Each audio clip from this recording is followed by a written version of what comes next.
It's good to have you with us on this Monday morning. I'm Joe Fryer. And I'm Christine Romans. I'm in for Savannah this morning. We begin this morning with President Trump going on the record to defend his agenda just over 100 days after returning to the White House.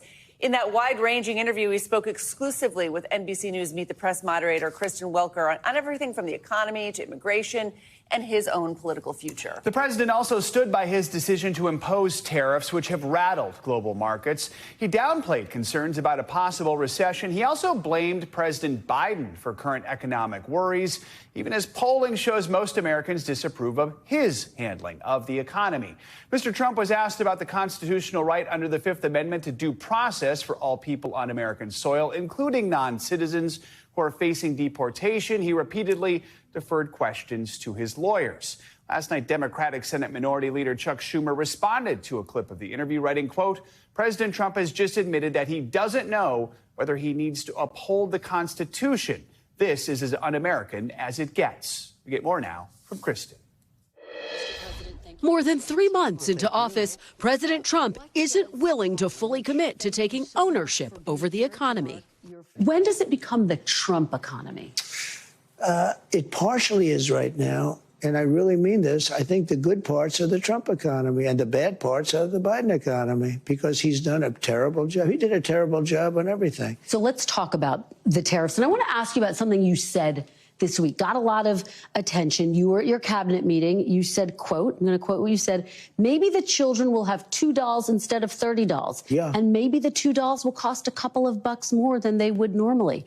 Are you saying that your tariffs will cause some prices to go up? No, I think the tariffs are going to be great for us because it's going to make us rich. But you said some dolls are going to cost more. Isn't that an acknowledgement that some prices will go up? I don't think a beautiful baby girl that's 11 years old needs to have 30 dolls. I think they can have 3 dolls or 4 dolls.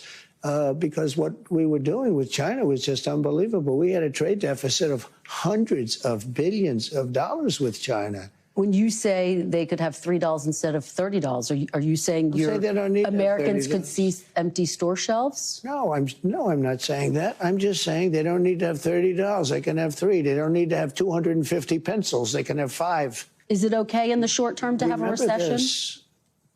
Look, everything's okay. What we are, I said, this is a transition period. I think we're going to do fantastically. The president's first 100 days also marked by his immigration crackdown and mass deportation efforts. Your Secretary of State says everyone who's here, citizens and non-citizens, deserve due process. Do you agree, Mr. President? I don't know. I'm not a lawyer.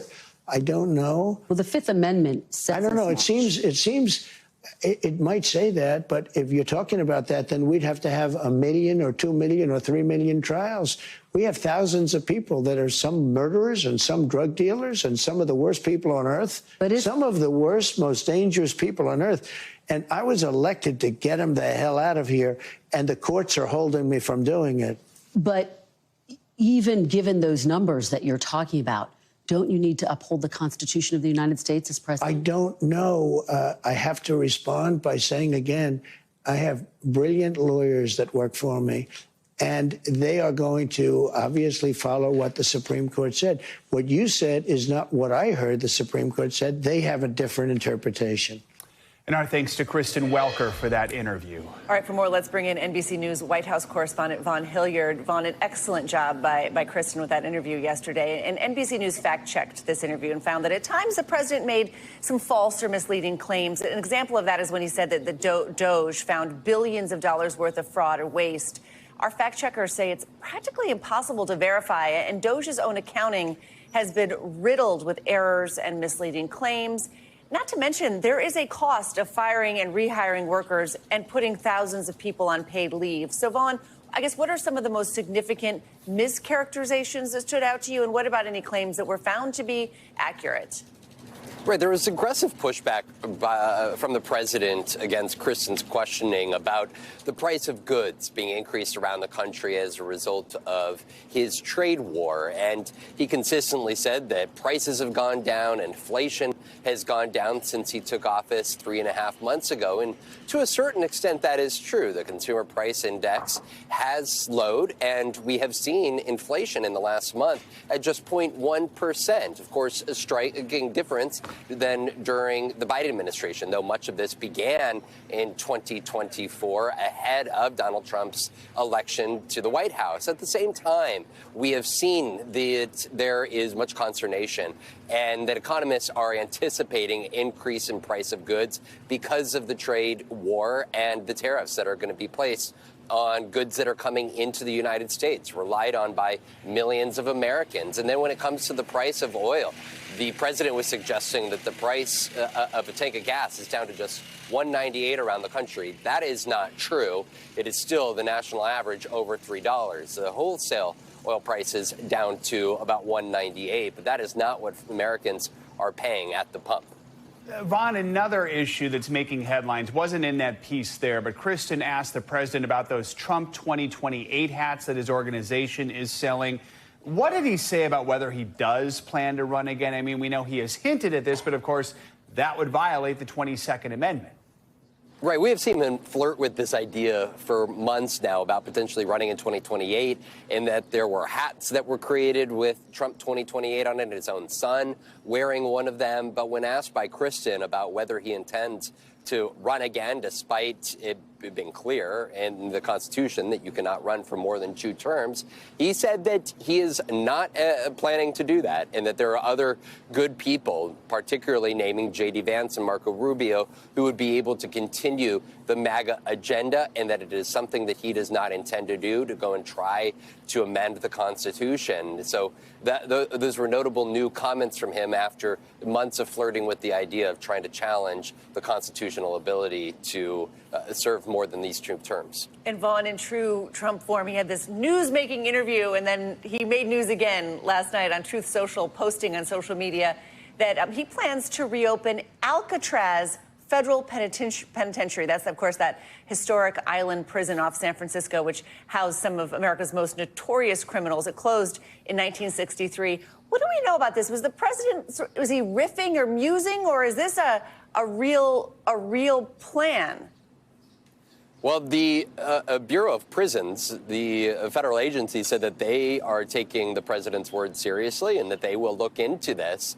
And look, this comes after months of heavy pushback from the judicial branch against the president's use of the Salvador mega prison, where he is sought to send hundreds of Venezuelan nationals. There has been much criticism and scrutiny over his decision to go and send detainees overseas. And so this, for the president, is clearly an idea that of a way to try to ramp up the federal penitentiary system. There's already more than a dozen of these high maximum security type of institutions around the country, we should note. And there are a lot of questions. It's been closed now for nearly 60 years, and that was because of the difficulty in sending resources, supplies, fuel, food over to Alcatraz off of San Francisco. Nancy Pelosi, the former speaker who actually represents the district that includes the island, called last night the proposal an unserious one, saying that it is a major national tourist attraction, and that the amount of money it would take to prop back up the island to serve as an actual federal penitentiary would be very difficult and very costly, guys. Yeah, school groups go there now, not hardened criminals. Exactly. You have to get a lot of boats ready, too.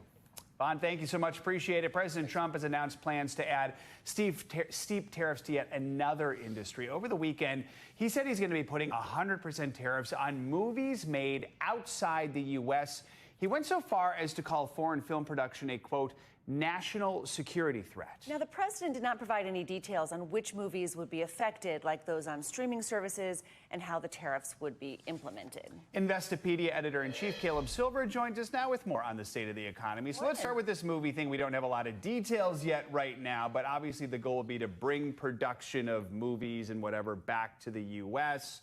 Sounds like a good idea, but this is a complicated thing, right? Yeah, maybe the Alcatraz idea was inspired. Maybe he was watching that because this is a hooray for Hollywood moment here. Production, especially in Hollywood, is down some 40% in the last decade because studios have been making movies in places like Toronto Vancouver, Poland, the United Kingdom, because it's a little cheaper there, right? And sometimes it's a little easier when you talk about union rules and you talk about limits for production. And when you think about the movies that are made based here and there, how is that going to work? He wasn't clear on whether that was streaming services or not, but he's bringing in some heroes to help him sort it out. Jon Voight, Sylvester Stallone, and Mel Gibson. Those are supposed to be his ambassadors for Hollywood. Apparently, they're going to solve the problem along with Howard Lutnick, the Commerce Secretary. Yeah, anybody who's covered, Hollywood knows there have been a lot of middle-class production jobs that have been lost over the past few years, especially post-COVID. So maybe that's something to do with it. And more broadly, the president with Kristen on Meet the Press yesterday was, talking about what Wall Street experts are telling him. This is going to be the greatest windfall that we've ever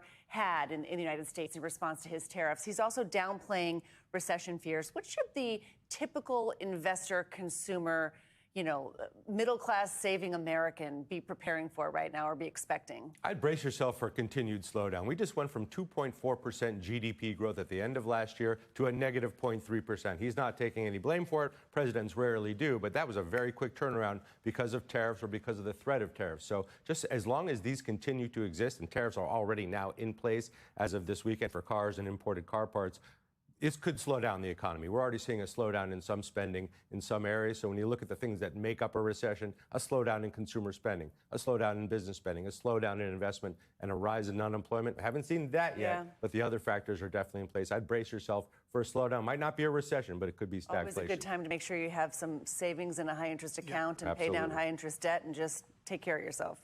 Another headline this morning, the president said announcing he would resort to actually calling CEOs if he felt a decision they were making was, quote, hurtful. Of course, we saw the call to Jeff Bezos just a few days ago regarding Amazon.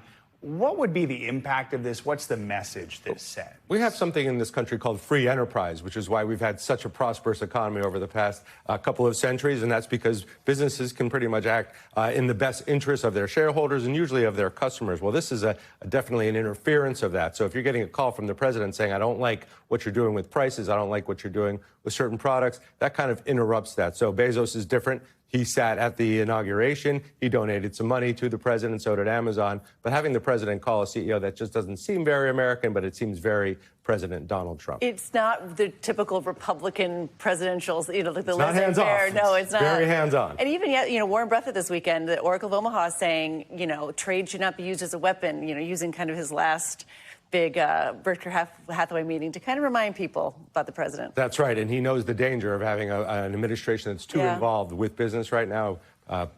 Berkshire Hathaway's Warren Buffett stepping down as CEO at the end of the year. He had those important words for the rest of us. All right, Caleb, nice to see you. All right, now let's get to some breaking news in Arizona overnight. Police say at least 3 people have died, 5 more injured after multiple shooters opened fire at a restaurant in Glendale, that's outside Phoenix. This was about 7:45 p.m. local time. One witness told our Phoenix affiliate that the restaurant was holding a Cinco de Mayo party with people of all ages present at the time of the shooting. There have been no arrests as of this morning. The public information officer from Glendale Police told reporters earlier that the details of the shooting are scarce.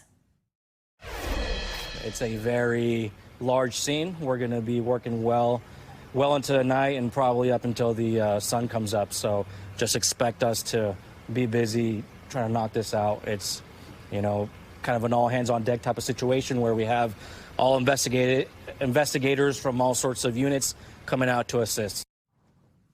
Menendez also said there is no ongoing threat to the public, but there will be a heavy police presence throughout the city today. An investigation is underway following another close call at Reagan National Airport in Washington. It happened Thursday. 2 commercial flights approaching the airport were ordered to do go-arounds or abort their landings. It's because of an Army helicopter, as you can see in this video. Now, no one was hurt in either incident. A U.S. Army spokesperson says the chopper was, quote, conducting flight operations into the Pentagon in accordance with published FAA flight routes and DCA air traffic control. Earlier this year, that airport was the scene of a mid-air collision between a Black Hawk helicopter and American Airlines flight. 67 people were killed. At Newark Airport in New Jersey, travelers continue to be impacted by hundreds of flights that were delayed or canceled over the weekend. The FAA is blaming runway construction, equipment failures, and air traffic controller understaffing. And if you have travel plans coming up and have not gotten your real ID, You're not alone, but a friendly reminder that new requirements to fly kick in on Wednesday, this Wednesday. Lines are out the door at DMVs and state offices nationwide, with many people now feeling the pressure. NBC News correspondent Adrian Broaddus shows us what to know before that deadline. Across the country, the countdown is on to get a real ID. I hope I'm able to get it at least before the deadline. From New York to North Carolina, scenes like this. People waiting in long lines to get one. They have a Gold Star, California Bear, or say Enhanced in Washington State. And you'll need one if you're planning to fly domestically or visit some federal facilities. These IDs keep our country safe. These people are waiting for a real ID in Chicago. It's the longest I've waited in a line for an ID before. Alexi Janulius is the Illinois Secretary of State. What does May 7th mean to you? Chaos, unnecessary chaos, confusion. His office has been overwhelmed, so they created the first ever Real ID Super Center to handle Real ID requests. On average, this Real ID Super Center processes 1,500 applications daily. I never would imagine that the Real ID Super Center would be this popular. We've had other states reach out to us about how to get it done. They want to do it. But no matter where you live, there are some things you need to know before you get a Real ID. First, that May 7th deadline, that's not the last day you can get one. I think there's this misnomer out there that because it's a deadline on May 7th, we're going to stop issuing them. That is not the case. Starting May 7th, you will need a Real ID if you're planning to fly. But even then, you'll still be able to use other documentation. If you have a passport, travel with your passport. A passport, a green card, or a military ID. Also, before you go get a Real ID, check online to make sure you have the documents you need. Dorian Irons found out the hard way, denied twice in 1 week. You look like you're on the verge of tears. I am, just a little bit. And when you go, be ready to wait. When we visited the Super Center, it took some people 2.5 hours. I'm going to be here a very long time. It just takes a little planning and a lot of patience. Adrian Broaddus, NBC News, Chicago. All right, here in New York, jury selection begins this morning in the federal criminal trial of Sean Diddy Combs. Prosecutors accuse the former music mogul of abusing, threatening, and coercing people into what they say were elaborate and produced sex performances that were known as freak-offs. Combs has pleaded not guilty to charges of sex trafficking, racketeering, and transportation to engage in prostitution. If convicted, he could face life in prison. For more, let's bring in NBC News legal analyst Danny Ceballos, who joins us here on set. So the presiding judge hopes to have a jury in 3 days, given how well-known Combs is. How realistic is that? Well, all bets are off now that in the last 2 years, Donald Trump was tried here in Manhattan, just a few feet away from this courthouse. And Donald Trump is arguably the most famous or infamous person in human history. And they seated a jury in state court in a matter of 2 or 3 days. Judge Subramanian can probably seat a jury in this case in 3-4 days. I don't think any more than a week. It moves much faster in federal court than it does in state court.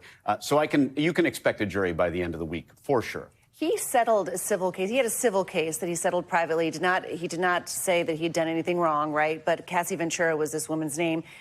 Any details of that case, can that be brought into this case as a showing of pattern of behavior? Does it have any kind of impact on what's going to happen in this particular case? The Cassie Ventura civil case was the sine qua non. It was the genesis of this criminal case. And it's amazing to me because that case was filed and 24 hours later, Combs settled it under confidential terms. But who cares? Once you e-file a complaint, all those allegations are out in the ether. And more likely than not, federal investigators, federal authorities saw those allegations, and that was the reason for this investigation. So in a sense, Cassie Ventura's the allegations in her complaint are central to this case. We're going to see a lot of those same allegations. They found their way into the indictment, and we're going to see a lot of that evidence here in court, no matter what confidentiality agreement Combs signed. The time to sign the confidentiality agreement on that civil case was probably 24 hours earlier before Ventura filed the complaint. So Cassie Ventura is expected to take the stand within the first few days of the trial. Would we expect to hear from any of the other alleged victims? How important is that going to be to both sides of this case? Critical. Cassie Ventura is one of several victims, victim 1, 2, 3.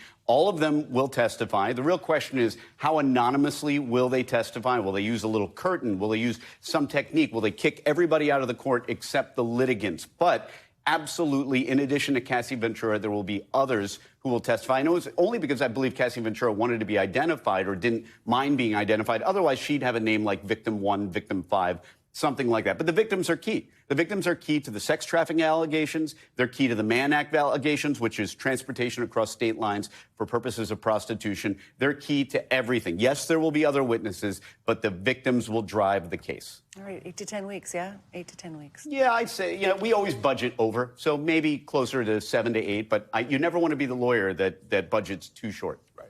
Danny, thank you. Appreciate it. All right, at the Vatican, final preparations underway for the conclave to elect the next pope. The ancient, highly secretive process to choose a new leader of the Catholic Church is scheduled to start on Wednesday. NBC News correspondent Jay Gray is at the Vatican and joins us now with a closer look. Good morning, Jay. Hey, good morning, Christine. And yeah, there is a lot of anticipation, a lot of excitement building here in Rome about the selection process. Take a look behind me. It's been fueled by changes we've seen, including this morning when crews put up the large red drape over the doorway there, that balcony in front of St. Peter's Basilica, where the Pope will make his appearance for the first time after being elected, addressing the world. It's been just over a week since the funeral for Pope Francis. That time has really been filled with meetings, private discussions, and prayer. The 133 Catholic cardinals, a vast majority of those, by the way, 80% appointed by Francis, now will come together behind the locked doors of the Sistine Chapel on Wednesday to begin the process of electing a new pope. For the Catholic cardinals who've gathered in their holy city, the task they face is as difficult as it is important, choosing from among them the next leader of their faith. We are praying for a new pope. Praying, preparing for the conclave, and talking, though not so much publicly. It's okay. The substance, saved for private discussions. There's a lot of meetings, both formal meetings and what we call congregations, but there's also, even more important, the informal meetings over dinner, coffee, drinks, where they get a chance to get to know each other. This will be the largest and most diverse conclave in the history of the Catholic Church and will be undoubtedly influenced by the man they're trying to replace. I think there's a number of issues that the cardinals are looking at as they go into the conclave. First of all is the legacy of Pope Francis. I'm sure the Pope will be as Franciscus, the same vision, the same dreams. What is not sure is who that may be. He says that he's looking for the Spirit to give him an idea, as the world later this week looks for the white smoke. You know, this weekend, crews moved the small chimney to the top of the Sistine Chapel, and that smoke will really provide the first sign that there is a new leader of the Catholic Church. Christine, it's the world's largest Christian denomination with more than 1.4 billion members. All right, Jay, thank you so much. We'll be watching. We are looking at a soggy start to the week for much of the Northeast and the Southwest. Meteorologist Michelle Grossman has your Monday forecast. Good soggy Monday morning, Michelle. Good soggy Monday morning. Great to see you guys. Yeah, we are sort of stuck in that rain in the Northeast, also in portions of the South, because we have what's called an omega block. It's essentially a atmospheric roadblock where things are not moving. So typically the jet stream moves things along, storms move along, and they move out. And in this case, we're getting areas of low pressure that are cut off. So they're just sitting and spinning in the same spots and just bringing rain to portions of the Northeast and also into the Southwest. So as we go throughout today, we're going to watch that omega block continue. We're looking at that rain falling in portions of the Northeast, the New England area, Mid-Atlantic as well. You can see that area of low pressure kind of spinning in the Ohio Valley, and that's what's happening. It's spinning in this moisture, and will continue to do so not only today, but also tomorrow into Wednesday. Now, as we look towards the rainfall, we're looking at a lot of rain in some spots, up to 4 inches in some spots, even 5. So we're looking at downpours throughout today, tomorrow into Wednesday, where you see those darker colors, the reds, the oranges, the yellows. That's where we're looking at the heaviest rain. So really through parts of New England into parts of the Northeast as well. We will see some thunderstorms too. So staying soggy today, we have that area of low pressure bringing in that rain. We're going to see a marginal risk. That's pretty low on the severe weather scale, but still could see some embedded thunderstorms, and that's going to bring the chance for some really large hail, some damaging winds, and some heavy downpours. Then as we go throughout tomorrow, notice that rain is still in place. Waves of heavy rain persisting in New England. That's going to lead to localized flooding once again. So we have a several-day event where we'll see the chance for this localized flooding. Wednesday, things finally start to move. So we'll see that low pressure kind of drifting off to the east, and rain, though, remaining for portions of New England, and some of it will be heavy at times. Otherwise, we're looking to the south. We're looking at the chance for severe storms in the southern plains. As far as severe weather goes, this will be a greater impact in terms of severe weather, because we're looking at a 3 out of 5 on the scale in parts of New Mexico and Texas, where we could see some large hail and even a few tornadoes along with those damaging winds. And notice the southwest looking at that rain falling as well because of that area that is cut off from that low pressure system. So here we go with that severe weather threat. Where you see the orange, that is the greatest chance of seeing severe storms. Also in the yellow, some Lubbock, Abilene, San Angelo, Del Rio could see the chance of those strong storms. We're going to watch that, especially as we see that daytime heating going in the afternoon and evening hours. A whole lot of rain, too, as we go throughout the next couple of days. So not only today, when we see that area of low pressure starting to drift off to the east, we're going to pull moisture off the Gulf. So now we're talking Louisiana into Alabama, Mississippi could see some strong storms or some heavy rainfall, especially where you see that red there, and also portions of western Texas. This is the setup. Severe weather ramps up in west central Texas today. Widespread wind up to 40, 50, 60 miles per hour. Could see a 75-mile-per-hour wind gust as well. Then tomorrow we'll see that area of low pressure moving off to the east. We're going to see some strong storms in the southern plains, and we could see some spring snow still in the southern Rockies. Today we'll see it in the central Rockies. Back to you both. All right, spring weather is here. Michelle, thank you so much. Yeah. Thanks for watching. Stay updated about breaking news and top stories on the NBC News app or follow us on social media.